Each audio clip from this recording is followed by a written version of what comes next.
जौनपुर। क्या भाई, जौनपुर के नाम पर इतना हंस क्यों रहे हो? अरे हंसने वाली बात ही है जौनपुर। क्या हुआ? जौनपुर में कुछ ऐसे शख्स हैं जो न खेलते हैं न खेलने देते हैं, पूरे खेल को ही बिगाड़ कर रख देते हैं। मतलब बस इतना सा समझ लो कि एक घरेलू विवाद ने कईयों की रोजी रोटी छीन ली।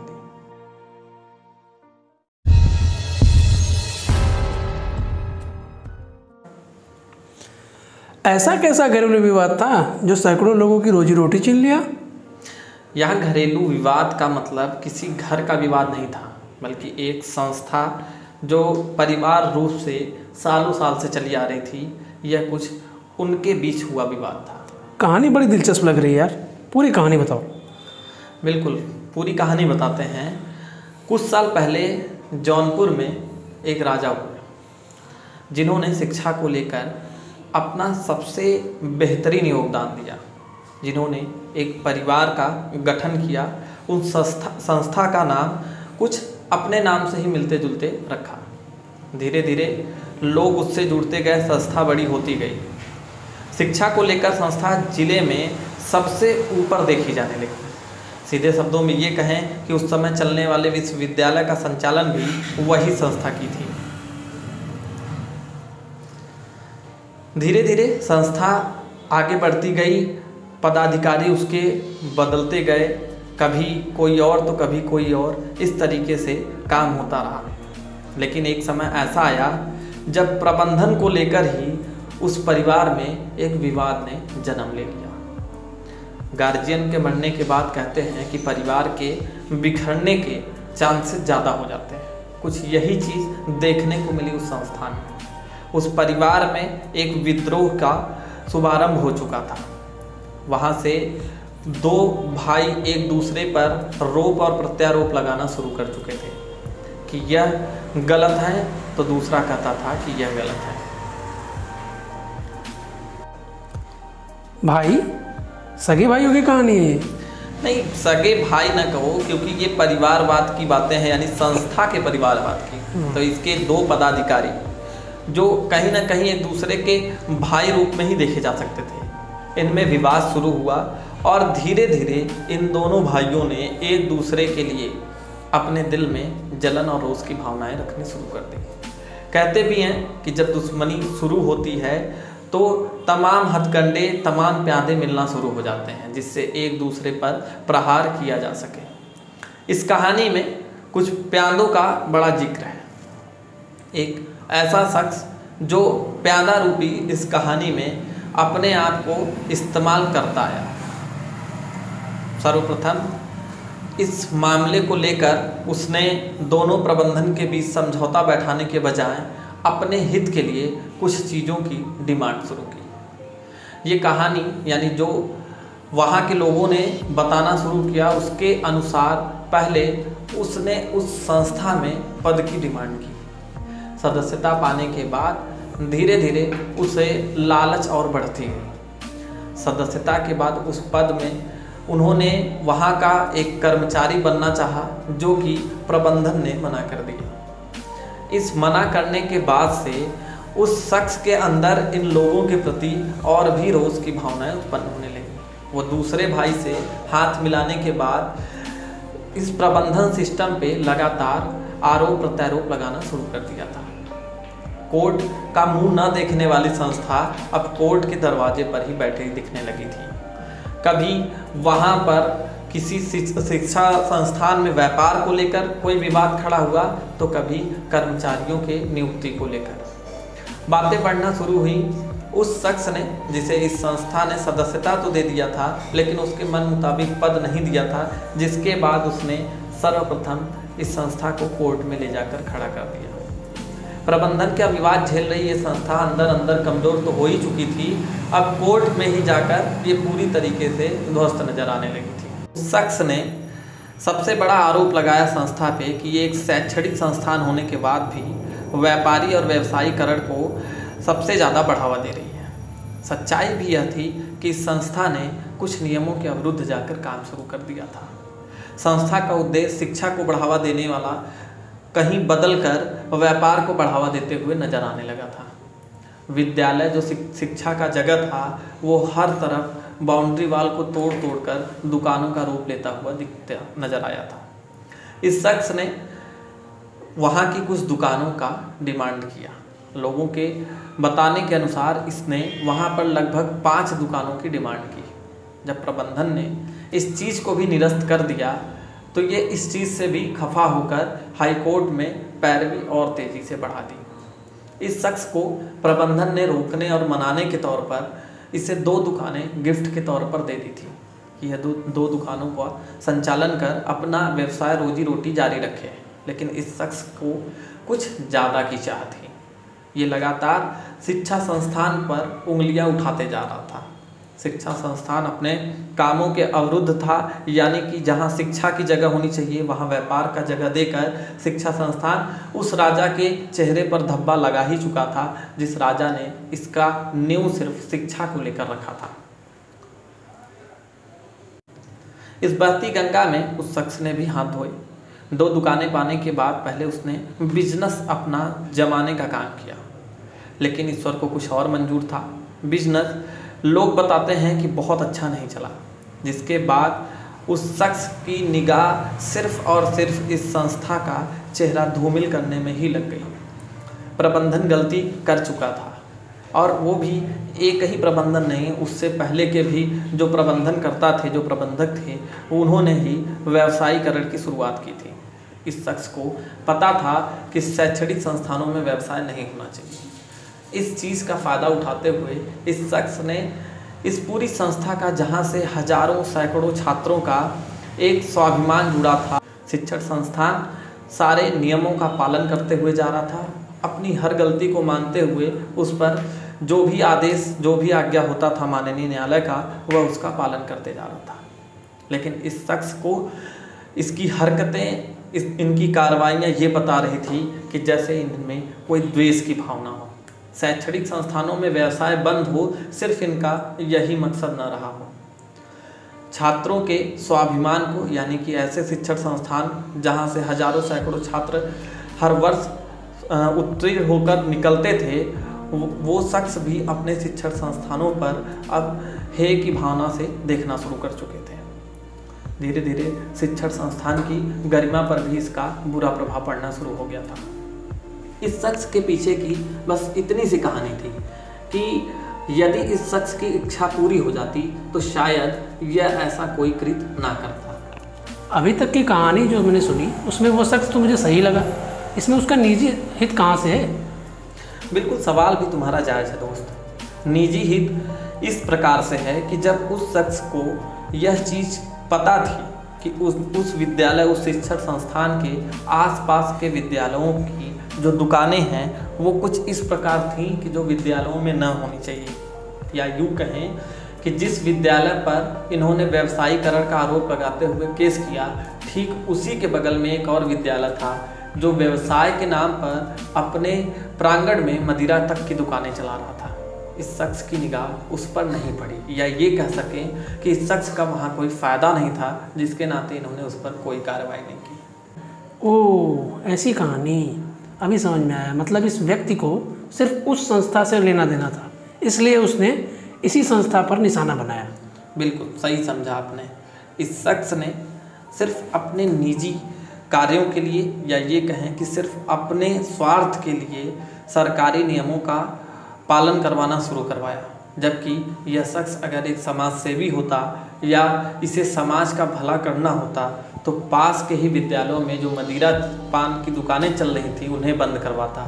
यह शख्स बाकी जितने भी शिक्षण संस्थान हैं जनपद के, कम से कम उनका भी खैर लेता। लेकिन इस शख्स को सिर्फ और सिर्फ कहीं न कहीं निजी चीज़ों का प्रभाव देखने का इच्छा था। इस शख्स ने सैकड़ों दुकानदारों को बेरोजगार कर दिया। इस शख्स को खूब पता था कि दुकानदार 2 साल कोरोना के झाल में फंसकर किसी तरीके से बाहर निकले थे। उनकी दुकानें अपने ट्रैक पे आई भी नहीं थी कि शख्स के एक कार्रवाई पे वो दुकानें बंद हो गई। अधिकांश रूप से उस शिक्षण संस्थान के प्रांगण में चलने वाली दुकानें किताबें फोटो स्टेट प्रिंटिंग प्रेस, या ये कहें कि अधिकांश दुकानें शिक्षण संस्थानों से ही संबंधित चल रही थीं। उन दुकानों पर ताला लगने के बाद सैकड़ों जो दुकानदार बेरोजगार हुए, उसकी हाय इस शख्स को कहीं ना कहीं एक दिन ले डूबेगी। ओह, इस कहानी का मतलब यही था कि न खेलब न खेले देव, खेलवे बिगाड़ब। बिल्कुल समझ चुके हैं आप ये कहानी, और मुझे पूरी उम्मीद है कि इस कहानी को ये जौनपुर भी समझेगा।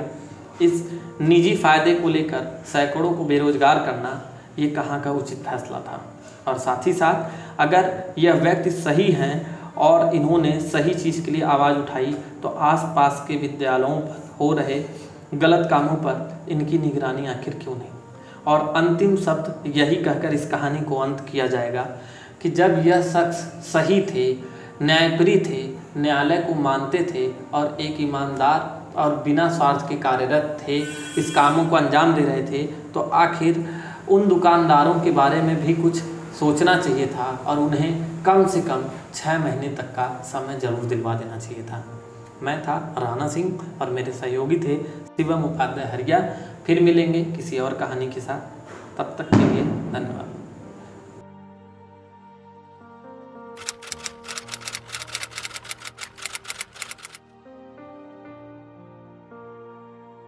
दुकानों का नंबर भी पड़ा हुआ है। ये सब पूरा जी पूरा देखिए सामान बिखरा हुआ है बाहर, और ये बारिश के दिन है तो इसमें मुश्किल तो होगी। फिलहाल आप कुछ बताइएगा, जैसे 183 लोगों को 183 लोगों को सर हमेशा गुमराह किया गया है, कोई वो नहीं किया गया है। अतिक्रमण कॉलेज में ऊपर से चल रहा है और 200 लोगों को एक बैग निकाला जा रहा है, तो वो इतना बड़ा जौनपुर सिटी नहीं है कि लोगों को तुरंत एडजस्ट कर दिया जाएगा। जो है बड़ी सिटी होती चलिए कहीं लोग एडजस्ट कर लेंगे, अब ये सामान लोग लेके कहाँ जाएंगे। सबसे बड़ी समस्या यही है। शासन प्रशासन अपना खेल खेल रहा है, न तो कोई सूचना दी और न तो डीएम साहब का आदेश है कि आप तुरंत खाली कर दीजिए, हम डांट न सहें।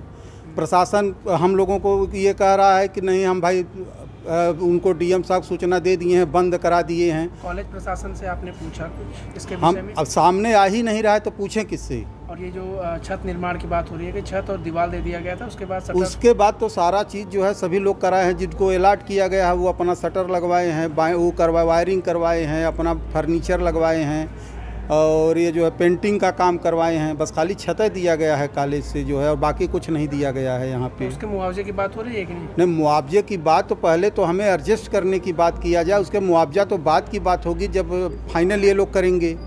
अभी तो पहले हमें एडजस्ट किया जाए कि हम लोग जाए कहाँ, कौन से रोड पे या किसके मकान में घुसे। सबसे बड़ी समस्या तो यही है हमारे सामने। सामान लेके सर अचानक कहाँ पे लेके जाएंगे? जी क्या करें सर इतने सामान लेके अचानक कहाँ पे जाएंगे? हम लोग रोड पे आ गए हैं। हम लोग 1.5 लाख रुपया हम लोग लेके लोन लेके अपना रोजी रोटी चला रहे थे। कहाँ पे हम लोग जाएंगे? किस तरह से हम लोग मैनेज करेंगे? कुछ समझ में नहीं आ रहा है कि अचानक हम लोग कहाँ व्यवस्थित हो, किस रोड पे जाए। बस यही उच्च न्यायालय से वो रिक्वेस्ट है कि जैसे अगली पार्टी की पक्ष सुने, कम से कम हम लोग को भी दुख दर्द सुने कि उच्च न्यायालय जो न्याय करता है कम से कम हम लोग के न्याय के बारे में सोचे कि हम लोग कहाँ पे जाएं। हम लोग की रोजी रोटी ख़त्म हो गई है, कहाँ से हम लोग मैनेज करेंगे? लाखों रुपए हम लोग लोन लिए हुए हैं, कहाँ से हम लोग भरेंगे लोन? कैसे कैसे करेंगे? वैसे भी कोरोना जो है, कोरोना की मार से हम लोग खुद ही घर बर्बाद हो चुके हुए हैं। अब बचा हुआ जो सेंटर, अब हम लोग अपने सेंटर को कैसे कहाँ मैनेज करेंगे? कहाँ से हम लोग ले आके कैसे कैसे लोन भरेंगे? कैसे कैसे अपनी रोजी रोटी चलाएंगे? कहाँ से हम करेंगे? तो अचानक प्रशासन आ गया सील करने के लिए, सिर्फ प्रशासन सीज कर देंगे तो हम लोग के सर पर देख रहे हैं पूरा सारा सामान सब कुछ वहीं पे पड़ा हुआ है, रोड पे सब बाहर निकाल के पड़ा हुआ है। बारिश का समय है, सब कुछ बर्बाद हो जाएगा। हम लोग कहाँ पे जाएंगे लेकर? दोहरी मार कर रहे हैं जो है। एक तरफ कोरोना की मार में हम लोग खुद बर्बाद हो चुके हुए हैं, रेंट भरे हुए हैं, सब कुछ वहाँ पे बंद करके हम लोग पूरा रेंट दिए हुए हैं। अब इसके बाद इधर चालू होने की कुछ वहाँ पे कंडीशन आया, तो अब इधर चलिए ये अचानक कंडीशन आ गया। हम लोग कहाँ से कैसे कैसे मैनेज करेंगे? अब हम अब से रोड पे आ चुके हुए हैं एकदम।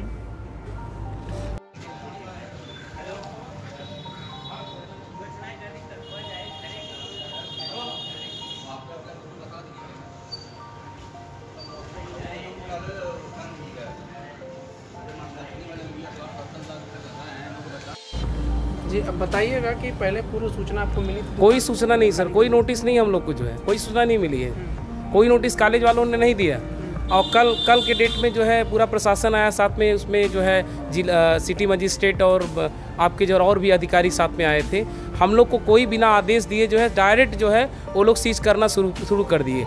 हम लोग ऑब्जेक्शन किए, कम से कम हम लोग को 2 दिन का समय दिया जाए, तो किसी तरह से 2 दिन का समय दिए। सामान सब अंदर पड़ा हुआ है और स्थिति हम लोग की बड़ी नाजुक है इसमें सर। 2 साल से हम लोग जो है इंस्टीट्यूट को बंद करके किराया दे रहे हैं कॉलेज को जो है। और इस जो भी कमरा हम लोग को दिया गया है उसके एवरेज में उन्होंने जैसे एक कमरे का 1.5 लाख रसीद दिया है और 70 से 80 हज़ार रुपये अलग से लिया है उन्होंने। और अब सर बता रहे हैं कि हम लोग 1.5 साल से लगातार झेल रहे हैं, अभी गवर्नमेंट भी कोई आदेश नहीं दिया है कोचिंग चलाने का। और वैसे ही किराया हम लोग कॉलेज को भर रहे हैं, लाइट का बिल दे रहे हैं और सर देख रहे हैं सामान सब बाहर हम लोग निकाल के जो है एकदम परेशान, क्या खाएं क्या खिलाएं समझ में आ नहीं रहा है कुछ। इस पर और भी लोगों से बातचीत करेंगे, बताइएगा। सर मेरा एक साइबर कैफ़े है, मुस्कान नाम से है।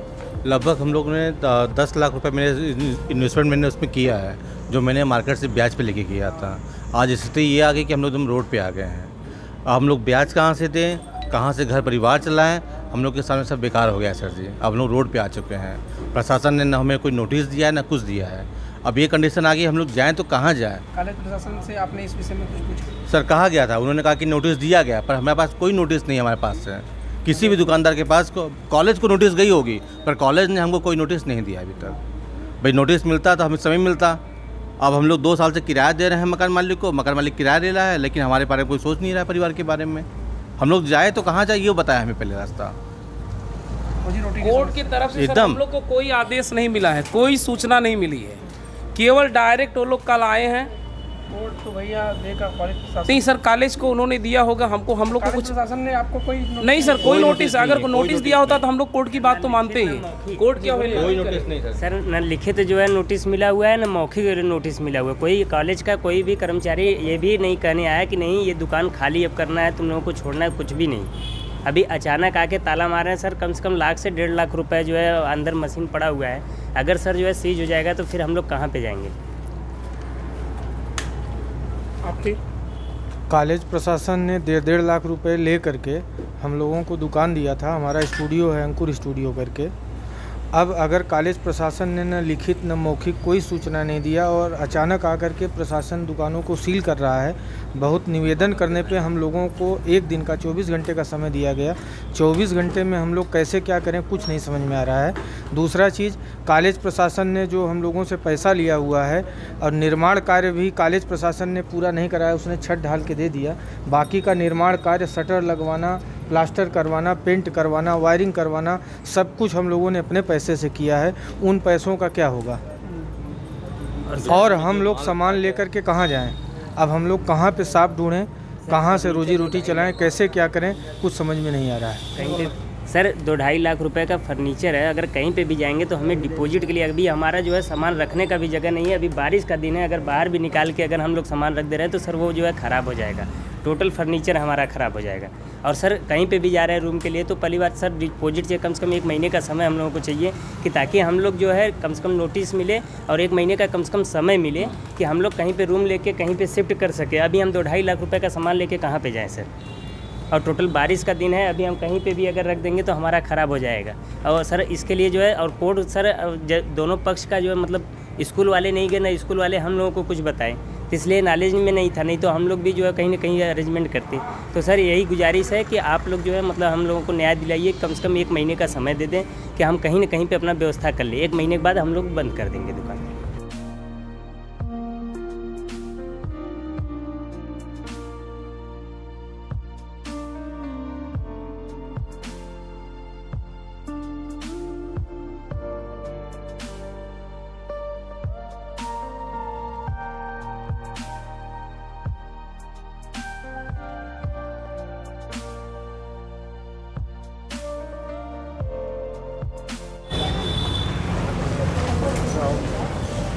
बताइएगा कैसे खाली वाली किया जा रहा है? सर खाली तो हम लोग किराएदार रहेंगे। अब अगर खाली हो रहा है, मान लो कि कोर्ट का आदेश कुछ भी आ रहा है, हम लोग तो हर का तो नुकसान हम लोग को उठाना पड़ा है। अगर हम लोग 10 लाख रुपये लगाएंगे कोरोना काल के बाद के जो है 2 महीना लोग दुकान चलाए, 2 महीना चलाने के बाद फिर हम लोग दुकान 4 महीना बंद किए।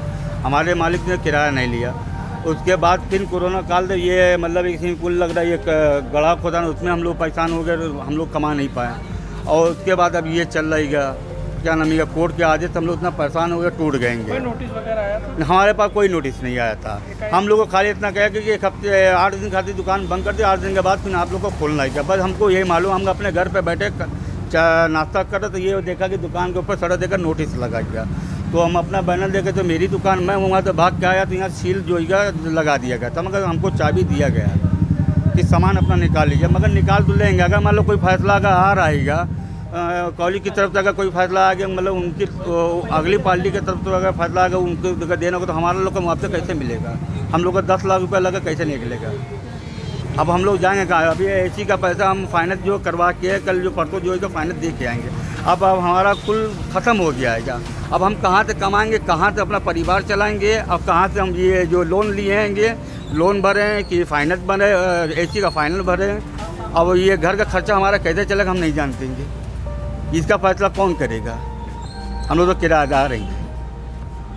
183 दुकानदारों को 183 कोई हम लोग को नोटिस किसी को नहीं मिला, अभी भी नोटिस नहीं मिला। खाली ये जो शटर पे लगा था बस वही हम लोग को देख के आए, अभी तक हम लोग को कोई नोटिस नहीं मिला है।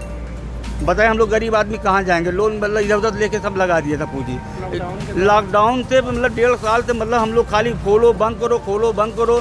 3 दिन के लिए खुली, 2 दिन के लिए बंद, 1 दिन खुली, 4 दिन बंद, ऐसे करते करते हम लोग पूरा ख़त्म हो गया हम लोग का। ये हमारा कारीगर ये भी बेचारा रो रहा है कि हम परिवार कैसे चलाएंगे?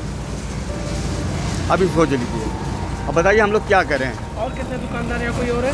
और ये जो मैडम दुकानदार हैं। मैडम आपकी भी दुकान थी? जी ये वाली मेरी थी। मुआवजा कैसे हम लोग को मिलेगा? कैसे अब यहाँ पर आपको जाना पड़ रहा है? जाना तो पड़ रहा है भैया, बहुत सारा नुकसान हो गया। जैसे भैया परेशान वैसे हम भी परेशान हैं।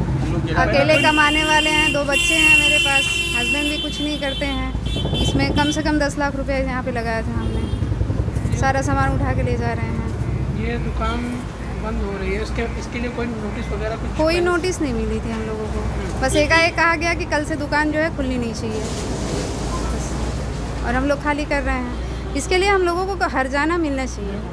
जो हम लोगों का नुकसान हो रहा है वो हर्जाना मिलना चाहिए। मिल सके तो दोबारा दुकान मिल जाए तो ज़्यादा अच्छी बात है। अगर मिल रही है तो हम लोग का कोई नोटिस नहीं, डायरेक्ट आगे सील कर दिए सभी लोग। ये बताइएगा, इधर से प्रशासन की तरफ से कोई नोटिस नहीं है, डायरेक्ट आगे खाली सील कर दिए लोग, और पेपर चिपका दिए कि सील किया जा रहा है। पहले तो कुछ नोटिस देना चाहिए, हम लोग को टाइम देना चाहिए। कल हम लोग 12 बजे 1 बजे तक इधर थे, तब जाके कहीं चाबी मिली, आज बिना खोलने सामान निकाले, तोड़ फोड़ के सब निकाला जाए। कॉलेज प्रशासन क्या कह रहा है? कॉलेज प्रशासन को नोटिस मिली है कि हम लोग को कोई नोटिस नहीं है। कॉलेज प्रशासन तो कुछ नहीं बोल रहा है, मारे तो जा रहे हैं हम लोग। ये तो कॉलेज प्रशासन से आपने पूछा? ये तो भाई अब जो भाड़े पे हम लोग लिया वो लोग पूछ रहे हैं, वो लोग कोई आ ही नहीं रहा। कल बुला रहे थे, हिंदू परिषद वाले भी बुला रहे थे, कोई आ ही नहीं रहता।